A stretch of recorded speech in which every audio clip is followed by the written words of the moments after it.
বিচারপতির বাড়ি থেকে কোটি কোটি টাকা উদ্ধার। আর এই খবরে শোরগোল পড়ে গেছিল, বলা যায় গোটা দেশে।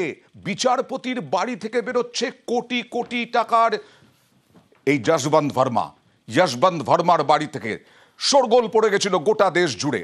আর সেই বিচারপতিকে ইমপিচমেন্টের প্রস্তাব।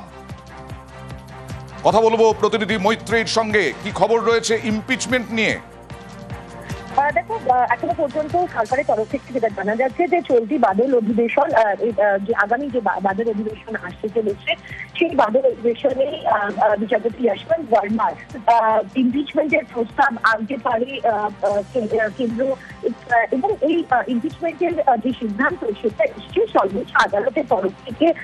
বিচারপতি ভার্মার এই বাড়ি থেকে যে কোটি কোটি টাকা ক্যাশ উদ্ধার হয়েছিল, তার যে তদন্ত কমিটি গঠন করা হয়েছিল, সেই তদন্ত কমিটির রিপোর্ট যেটা এসে পৌঁছেছে কেন্দ্রের হাতে ইতিমধ্যে, এবং সেই রিপোর্টের পরিপ্রেক্ষিতে কিন্তু এই সিদ্ধান্ত নেওয়া হচ্ছে কেন্দ্রের তরফে। তদন্তাই খবর, অর্থাৎ এবার বাদল অধিবেশনে দিল্লি হাইকোর্টের প্রাক্তন বিচারপতি যশবন্ত ভার্মাকে ইমপিচ করার প্রস্তাব কেন্দ্রের তরফ থেকে আনা হতে পারে।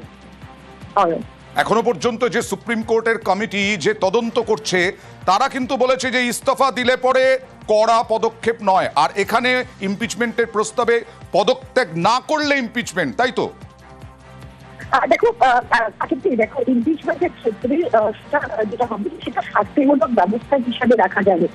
পদত্যাগ করাটাকে কোনোভাবেই ইমপিচমেন্টের সমকক্ষ সেটা দেখা সম্ভব নয়, এবং সেই কারণে একেবারে দৃষ্টান্তমূলক শাস্তি দেওয়ার যে প্রয়োজন, সেই পরিস্থিতিতে দাঁড়িয়ে কিন্তু এই সিদ্ধান্ত কেন্দ্রের তরফ থেকে নেওয়া হতে পারে, এবং যেখানে ইমপিচমেন্টের সিদ্ধান্ত দিকে এগোতে পারে কেন্দ্র।